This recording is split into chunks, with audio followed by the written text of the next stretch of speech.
สบายดีพ่อแม่พี่น้องปองปายหมาสู่คู่สู่คนเนาะเอามากินน้ำกัน เมนูมื้อนี้โอ้ลาบนี่กินแซ่บๆเนาะแกงหน่อไม้นี่มากินน้ำกันนี่แกงหน่อไม้เนาะนี่มีลาบดิบกินกับอืมคุยจังซี่แหละพ่อแม่พี่น้องคุยใส่แล้วเออมักเผ็ดดิบกัดมักเผ็ดดิบใส่โอ้เผ็ดเห็นว่ากินนี่กินนี่ไปเออมามาได้มากินน้ำกันนี่มักลิ้นไม้จับมักลิ้นไม้นี่มักลิ้นไม้แซ่บๆขมอมลอมคุยกับลาบเนี่ยแต่ว่าขอโทษขออภัยนำพ่อแม่พี่น้องผู้บ่กินเนื้อดิบเด้อนะนี่กินโอ้ยแซ่บหลายอืมมานี่แซ่บคุยคุยหลายๆลำนี่โอ้แซ่บอืมนี่กัดมักเผ็ดบิดใส่อีกโอ้หมักไผ่หมักมันได้ความเผ็ดนี่หมักลิ้นไม้ใส่โอ้ยแซ่บอีหลีแซ่บอีหลีอืมนี่นี่มาลำนี้สดแกงหน่อไม้ลำนี้แกงหน่อไม้สดนะอืมใส่โอ้คักนะผักอืมกินผักใส่มันนะคักทั้งแสบทั้งนัวบนว่ามักไผ่มักมันมักถั่วสดนี่คุยลาบเกนนี่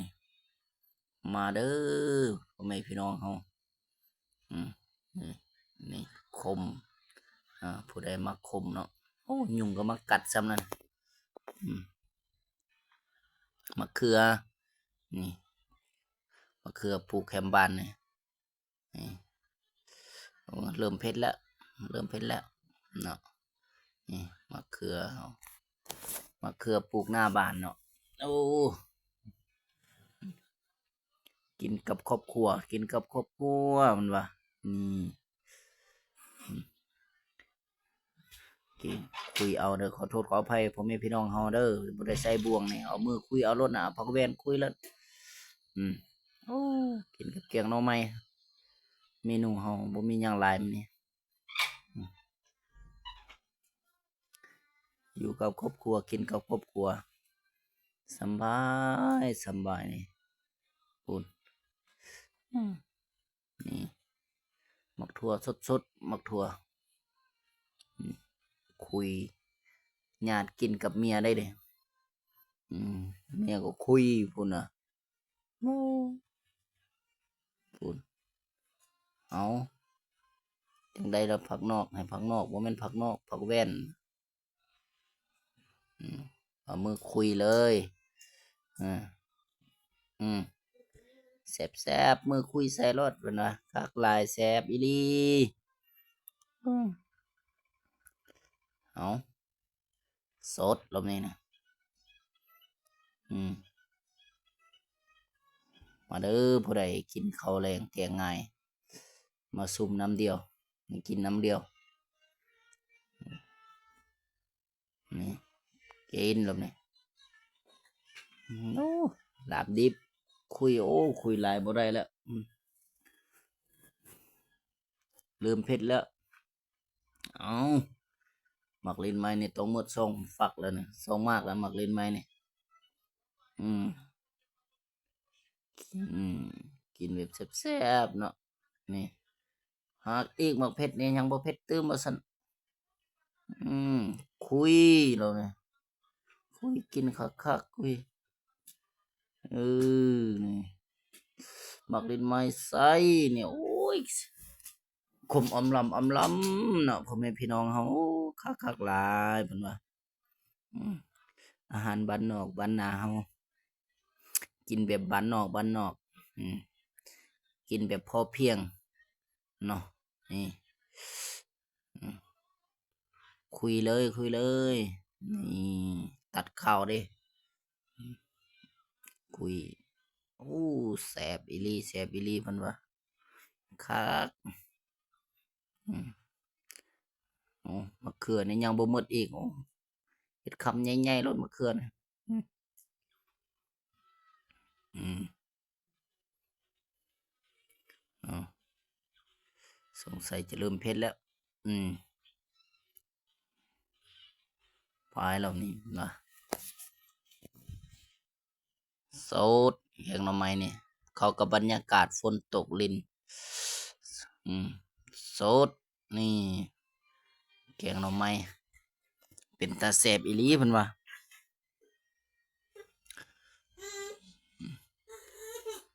นี่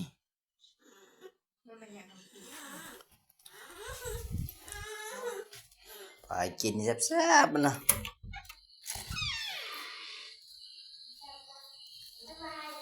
อืมคุยอืมมาผมเออกัดกินรสมันว่าใส่มือเอาใส่มือเอากินแบบแซ่บๆอาหารบ้านนอกบ้านนาเพิ่นว่าอ่าอ่าคุยนี่อืม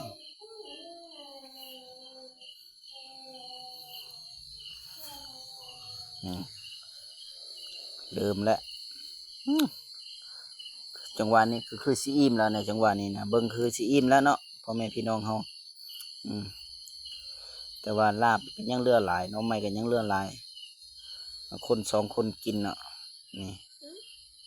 เริ่มกินอืมหมักถั่วโอ้หมักถั่วก็กรอบดีหมักถั่วนะกินแล้วนี่นี่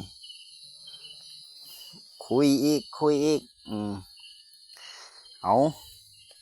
ส่งคือสิอิ่มแล้วพ่อแม่พี่น้องเฮาเด้อขอขอบมุกขอบใจขอโทษขออภัยที่ผู้เดียวบ่มักกินเนื้อดิบเนาะเอาผู้ใดเบิ่งคลิปนี้ก็ขอให้สุขให้ใส่ขออยู่ดีมีแหงเด้อพ่อแม่พี่น้องเฮาอ่าเพราะว่าพ่อพี่น้องพี่พ่อแม่พี่น้องเฮาได้กินดิบแบบนี้นี่มาอืมกินให้แบบสนุกสุขสำบายมันมาอีหลีเริ่มเทิงแล้วนี่เริ่มเทิงแล้วอิ่มแล้วเอาสดอีกมันว่าสดไปอีกสดอีกอืม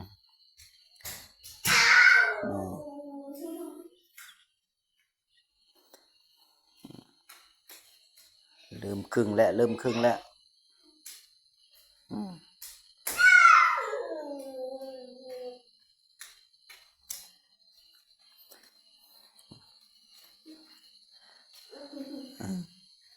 เอา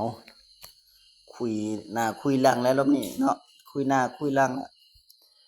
เอออิ่มแล้วเนาะคุยซ้ำแล้วรอบนี้อืมมักลิ้นใหม่นี่